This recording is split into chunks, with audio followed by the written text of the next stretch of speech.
Alexander the Great's early life was a high-stakes blend of elite education, intense family rivalry, and the pressure of living in the shadow of a powerful father. Born in 356 BCE in Pella, the capital of Macedonia, his path to greatness was forged through these key influences. Alexander was the son of King Philip II of Macedon and Queen Olympias. Their relationship was famously volatile, which deeply impacted Alexander. Philip II, a brilliant military reformer who transformed Macedonia from a backwater into a powerhouse. Alexander respected his father's skill, but famously feared Philip would conquer everything before Alexander had a chance to win glory for himself. Olympias, a deeply religious and ambitious woman, she reportedly told Alexander that his true father was not Philip, but Zeus, the king of the gods. This instilled in him a lifelong sense of divine destiny. One of the most famous stories of his youth involves Bucephalus, a massive wild horse that no one could tame. Watching the groom struggle, a young Alexander noticed the horse was simply afraid of its own shadow. He turned the horse toward the sun so it couldn't see the shadow and easily mounted it.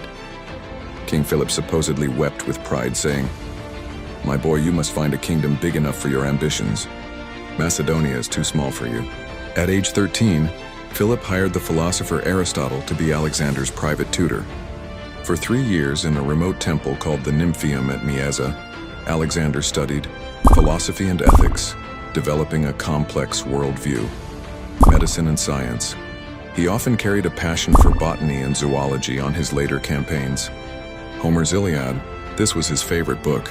He idolized Achilles and supposedly slept with a copy of the Iliad under his pillow for his entire life. Alexander didn't wait long to start leading.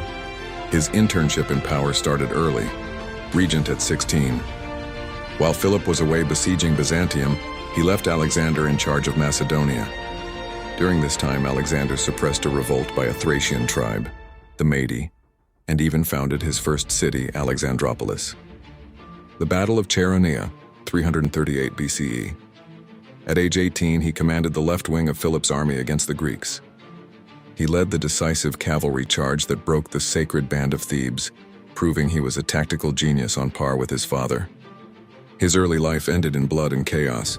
In 336 BCE, Philip II was assassinated by one of his bodyguards at a wedding feast. At just 20 years old, Alexander was quickly proclaimed king by the army. He immediately eliminated potential rivals to the throne and set his sights on the mission his father had planned, but never started: the invasion of the Persian Empire. Do you think his success came more from Aristotle's teachings or his father's military foundation? If you enjoyed this deep dive into history, please like, share, and follow for your daily dose of knowledge.